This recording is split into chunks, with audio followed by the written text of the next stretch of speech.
విరామం తర్వాత సఖీ కార్యక్రమానికి స్వాగతం. సఖలు, పిల్లికి చెలగాటం ఎలుకకు ప్రాణ సంకటం అన్న సామెతని మీరు వినే ఉంటారు. చాలా కుటుంబాల్లో ఉండే పరిస్థితి ఇదే. కుటుంబం అనే రథానికి భార్యాభర్తలు జోడుగుర్రాల్లాంటి వారు. ఈ మాట వినేందుకు బాగానే ఉన్నా 100కి 90% కుటుంబాల్లో అలాంటి స్థితే ఉండదు.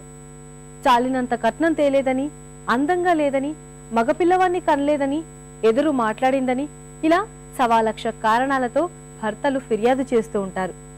భార్యలు కూడా తాగొస్తాడని, వేధిస్తున్నాడని, తనని బాగా చూసుకోవటం లేదని ఫిర్యాదులు చేస్తూ ఉంటారు. వీళ్ళిద్దరి మధ్య రాజీ కుదిర్చేందుకు పుట్టింటివారు, బంధుమిత్రులు, కుల పెద్దలు, పోలీసులు, చివరికి కోర్టులు, ఇలా అందరూ రంగంలోకి దిగిపోతారు.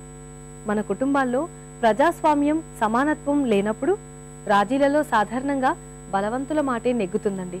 అందువల్ల ఈ బలాబలాలు సమానం అయ్యేందుకు స్త్రీలు మొదట ప్రయత్నించటం ముఖ్యం. మీరేమంటారు? మీ ఆలోచనల్ని మాకు పంపిస్తారు కదా. మా చిరునామా Sakhi, ETV 2, Ramoji film city, Hyderabad 501512. మా ఇమెయిల్ ఐడి sakhi@etv.co.in. మా ఫోన్ నంబర్ 04023556540. మళ్ళీ రేపటి సఖీ కార్యక్రమంలో కలుసుకుందాం. అంతవరకు సెలవు మరి. నమస్కారం.